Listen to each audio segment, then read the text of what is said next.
Rodrigo es un periodista inquieto que se atreve con todo. Hace 4 años comenzó un periplo por las Américas que le ha llevado a la capital argentina. Aquí coordina la redacción de una prestigiosa agencia de noticias internacionales. ¿Qué tal, Rodrigo? ¿Cómo estás? Hombre, Rubén, bien, ¿y tú? Muy bien. ¿Qué tal todo? ¿Qué hace un bilbilitano comprando mate? Pues mira, estoy comprando mate porque todas las tardes en la oficina, en la redacción, tomamos mate para estar despiertitos porque, en fin, tenemos tanto trabajo que el mate ayuda, la verdad. Y este yo creo que es el que más me gusta. ¿Cuánto cuesta? 200 pesos. 4 euros más o menos. Pues ya tienes mate para el trabajo. Uy, qué bien, es que se nos rompió el que tenemos. Y se van a alegrar muchísimo los compañeros. Muchas gracias. Gracias a usted. Hasta luego. Electrizado el escape. Estamos aquí en el Rastrillo porque hoy estás de día libre, ¿no? Sí, por suerte hoy estoy más libre. Yo soy periodista en la agencia EFE. Este es uno de los barrios más tradicionales de Buenos Aires, es el barrio de San Telmo. Y todos los domingos se pone, como lo estáis viendo ahora, con tantísima gente porque es el día del mercadillo de San Telmo y encuentras de todo, desde antiguas joyas, cosas con y sin valor. La verdad es que es bastante divertido venir todos los domingos. Es uno de los mercados y uno de los barrios más icónicos de aquí de Buenos Aires. ¿Y este barrio por qué es tan emblemático? Pues es muy emblemático sobre todo por la historia, ¿no? Aquí era donde vivieron las mejores familias de la ciudad, hasta que a finales del siglo XIX una fiebre amarilla hizo que todas las familias de bien se fueran al norte de la ciudad, a los barrios de Recoleta, Palermo, y dejasen este barrio sobre todo para los inmigrantes que venían de Italia y de España. Hay que tener mucho cuidado porque hay mucho turista y eso significa que puede haber robos sin que te des cuenta. ¿Has tenido alguna mala experiencia en cuanto a eso, en cuanto a la delincuencia? Pues aquí en San Telmo no, pero sí en la calle Florida, que es una calle también muy turística de compras. Me robaron el celular, el teléfono móvil, que me lo han robado 2 veces, por cierto. Yo abro la boca y evidentemente se nota que no soy de San Telmo. Entonces cuando abres la boca te toman por turista y muchas veces puedes ser engañado. Cruzo los dedos que no me pasen más cosas. Aragoneses, ¡cor el mundo! Pero bueno, Rodrigo, ¿quiénes son? Pues mira, son Marisa y Jesús, los dos son españoles, marido y mujer. ¿Españoles de dónde? De Madrid. De Madrid. Jesús trabaja conmigo. Y veo que estabais comprando alfajores. Alfajores de maicena. Estos son los más sencillos y los más ricos. Tradicionales. Es que aquí el asado es muy típico, pero todo lo que pueda llevar dulce de leche, como por ejemplo los alfajores, es lo que más se suele comprar de dulce aquí. ¿Y cuánto cuesta esa bandejita? 60 pesos. 60 pesos, que sería como euro y poco. Ay, es que si compramos Euro y medio, alrededor- pero claro, al cambio de ahora. Hace 9 meses serían 3 euros. Cambia mucho. Ahí vamos, ¿eh? Chao.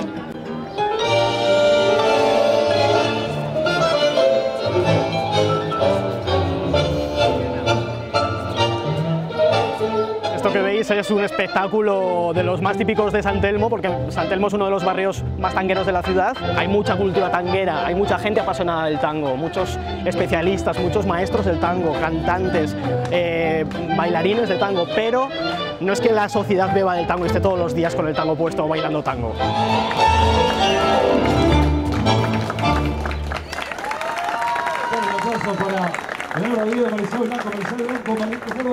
Mira, son Marisol y Pedro Benavente el Indio, conocidísimos aquí en San Telmo. ¿Cuántos años lleváis aquí actuando? Yo personalmente 30 años, Marisol, Sí, 5 o 6 años. menos. El tango es lo que caracteriza más a Buenos Aires. la palabra tango viene, dicen algunos historiadores, del pumtán, turután, tumtán, pumtán, turután, tumtango, del tanguir. El tanguir es una palabra árabe, el tocar. Gardel fue uno de los cantores más famosos, ¿no? Sobre todo a nivel mundial. Acá tenemos a un gardeliano. Usted es un fanático de Gardel. Más grande, en voz, en pinta, en todo. Hablando de Gardel, ¿no? Ah, bueno. ¡Hombre! Ahí estamos. Rodrigo, te vas a iniciar en el tango. Ahí vamos a Sí, iniciarnos. vamos a abrazarnos primero. Entonces. Venga. Juntas las piernas. Ahora avanza izquierda. Abre derecha. Y cerramos. Rodrigo, ¿qué es más fácil o más difícil que la Jota? Bueno, la Jota también tendríamos que usar un capítulo aparte para lo mal que me llevo con la Jota, porque no tengo ni idea de cantar Jota, pero esto es más difícil. Ahí. Bien. Muchas gracias. Muy bien. Gracias. ¿Ha pasado la prueba, Rodrigo? Ha pasado la prueba, sí, muy rápido. Muy lento. Bueno, ha sido muy lento. Bueno, Marisol, Bueno, familia, pues muchas gracias. Gracias. Adiós. Conocí a una chica mágica que le gusta que yo sea quien soy. ¿Y esta fila, Rodrigo, por qué es? Pues ya te darás cuenta que Buenos Aires es la ciudad de las filas porque la gente hace fila para todo, pero en especial esta es para hacerse foto con, yo diría, la argentina más famosa de la historia, que es Mafalda.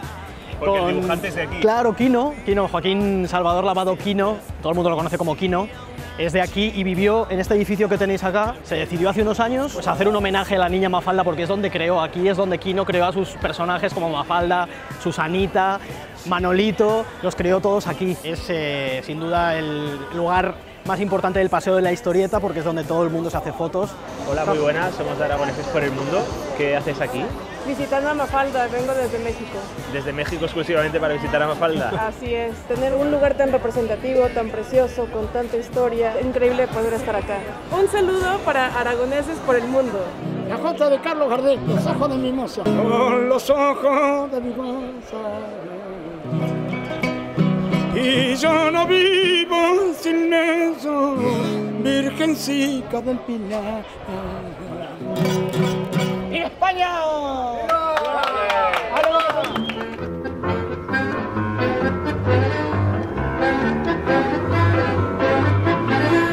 Ahora vamos a Recoleta, que es mi barrio, es donde está el departamento donde vivo, aquí se le dice departamento a los apartamentos, y para eso hemos tomado el subte, al metro, en Argentina se le llama subte, y precisamente estamos en la que fue la primera línea de metro de Latinoamérica, creada en 1913, y bueno, pues tiene cierta solera, ¿no? Sobre todo alguna de las estaciones que todavía conserva ese aire antiguo. ¿Cuánto cuesta aquí coger el subte? Cuesta concretamente 12 pesos 50 centavos, que son pues unos 30 céntimos de euro, más o menos. Es baratísimo entonces, comparado con España. Muy barato, pero también hay que tener en cuenta que los sueldos son más bajos, aquí más bajos que en España, entonces eso al final es importante saberlo, ¿no?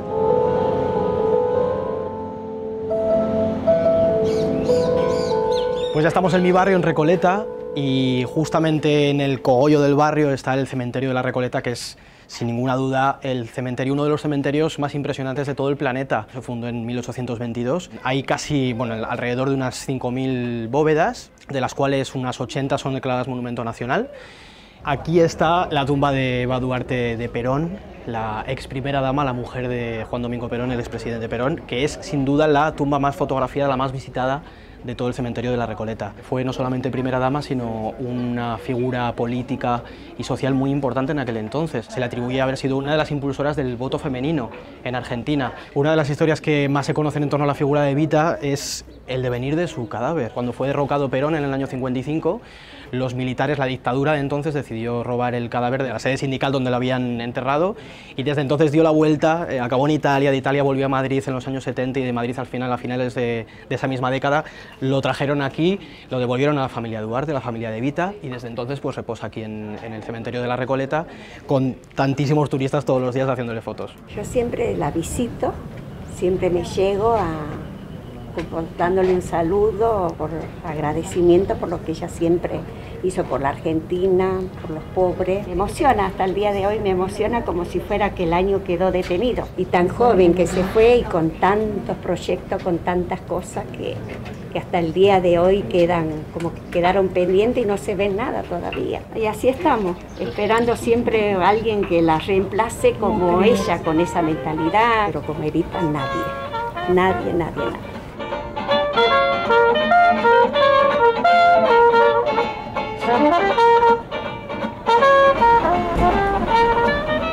Te traigo a un sitio al que me gusta muchísimo venir porque además está muy cerca de donde yo vivo, que es la librería El Ateneo. Es un lugar muy especial porque es un antiguo teatro. Ya veo que es grandísimo, ¿no? La verdad es que es un lugar muy turístico, ha mantenido todo lo que era la estructura del teatro original. Por aquí pasaron grandes estrellas del tango como Gardel. El venir a un sitio de estos en el que puedes agarrar tu libro, sentarte a leer en la cafetería, pues se agradece, y más en un sitio tan bonito, ¿no? En Buenos Aires hay muchísimas librerías. Muchas librerías, muchos teatros, es una ciudad muy cultural. Bueno, siempre se ha dicho, ¿no?, que los argentinos tienen un pico de oro y eso tiene que venir de algún sitio, ¿no? Desde los libros. Esto es tan grande que puedes encontrar la música que quieras, y por cierto que gusta mucho la música de Aragón. Mira, Amaral, Nocturnal, que es el último que sacaron de estudio. Y después están Los Héroes. Fíjate, pues tienen El Espíritu del Vino y Avalancha. Gusta muchísimo la música aragonesa y llenan los recintos donde se presentan siempre. ¿Acaso no todo tiempo futuro será mucho mejor? Esta es mi casa. ¿Vives solo? Sí, vivo solo y como verás se ve y se repasa muy rápido porque es muy pequeñito este departamento. ¿Cuánto pagas tú por este piso? Porque es alquilado. Es alquilado. Yo ahora mismo pago en total Contando todos los gastos, unos 16.000 pesos, que son alrededor de unos 400 euros. Los extranjeros hacemos contratos temporales, por 6 meses. Entonces, cada 6 meses hay subidas bastante altas de alquiler. Estos son mis amigos de Calatayud. Aquí estamos vestidos algunos de medieval, porque esto eran en las Alfonsadas. Y le pido perdón a mi hermano porque falta ahí, pero no tengo ahora mismo ninguna impresa. Pero bueno, sabe que le quiero muchísimo. A él, a mi cuñada Esther, a mi sobrina pequeñita, que es la reina de la casa. Tengo a la Dolores de la Copla, nuestra Dolores de Calatayud, que yo siempre digo que es la mejor embajadora que tenemos en Calatayud. Yo he llegado a hablar con un taxista, por ejemplo, y decirle, soy de Calatayud, y me dice, claro, como la Dolores. Digo, pero ¿cómo puede conocer Calatayud a 10.000 kilómetros, una localidad, una ciudad de 20.000 habitantes? Y dice, sí, claro, la Copla de la Dolores que vino con aquellos inmigrantes del siglo XX y ha ido ya reposando hasta hoy. Pues nada, ya habéis visto mi casa, que se ve rápido, así que nada, me cambio y nos vamos un poco a la noche, ¿no? A la noche porteña. Así que voy a ser muy rápido. Ya estoy. No te quejarás que he sido muy rápido, ¿eh? Estamos en el barrio de Palermo, que es el que tiene más joda en Buenos Aires. Joda es, para que nadie se asuste, la fiesta. Es como se le dice aquí a la fiesta. Como veis, muchísimo ambiente todos los días. Un barrio lleno de boliches, que son los bares. En fin, para pasarlo bien. Y la verdad es que aquí siempre hay gente. Y aquí están mis amigos. ¿Cómo estáis? Hombre, que siempre llego tarde a todos los sitios. ¿Qué tal? Nosotros nos conocimos en Uruguay. Ahí es donde conocimos a Rodrigo también, que vivíamos todos en Montevideo. Y después nos mudamos aquí a Buenos Aires. Ah, es que es una historia muy bonita la de ellos, porque bueno, yo creo que va a ser un niño que va a ser directamente nacido en la ONU. Sí, va a ser español, brasileiro, uruguayo, porque ella también es uruguaya, y argentino, claro. ¿Y aquí en la noche hay mucho ambiente? Sí, para el que quiera, sí, de todo tipo. Bares con culto, bares de restaurante, en fin, movida la que quiera. Vamos a tomar algo entonces. Venga, vamos. Venimos a un sitio muy exclusivo que se expandió en Latinoamérica después de nacer aquí, en Buenos Aires, hace ya unos años, y la verdad es que a mí me parece muy pintoresco y muy especial, que es un bar oculto. ¿Un bar oculto? ¿Qué es un bar oculto? Este que tenemos aquí, que parece, yo ahora mismo lo miro así, parece una casa cualquiera. Es un bar, pero no hay ningún tipo de cartel que diga el bar que es, ni el nombre, ni nada por el estilo. Puede parecer cualquier otra casa de Palermo o de Villa Crespo, que estamos en el límite de los dos barrios. ¿Y cómo se sabe entonces que esto es un bar oculto? Pues bueno, hay círculos en los que pues el boca a boca, por Facebook... Está muy de moda, la gente le gusta algo más exclusivo. Vamos a ver. La noche es atrevida y pretenciosa. Hola, ¿qué tal? ¿Cómo estás? ¿Quieren tomar algo? Pues sí, la verdad, ¿no? Algo fresquito. Este bar ya tiene 14 años y nació así, con las puertas cerradas, sin letreros. Acá llegaba el que lo conocía, el que pasaba por la puerta, se imaginaba y se decían muchas cosas de que pasaba acá adentro, pero en realidad no pasaba nada de todo eso. Solamente se servía comida y bebida. En las revistas se dice que es el primero en Latinoamérica. Esas puertas cerradas y muchos lo conocen así. Ah, muy bien. Muchas gracias. Por favor. Gracias. Bueno, Rodrigo, vemos que estás muy bien aquí, pero ¿para cuándo vuelves a tu Calatayud? Pues volveré no sé cuándo, en algún momento, depende de muchas cosas, sobre todo de la situación laboral en España, pero de momento estoy bien aquí y me apetece exprimir un poco Argentina o el lugar donde me pueda ir después de aquí, cuando sea, pero bueno, vamos a continuar por el mundo. Lo que nos dejen. Pues para cuando quieras, allí te esperamos. Bueno, muchas gracias. Pasadlo bien. Chao, hasta la próxima. Salud. Salud. Para Aragón. Vamos allá. Salud.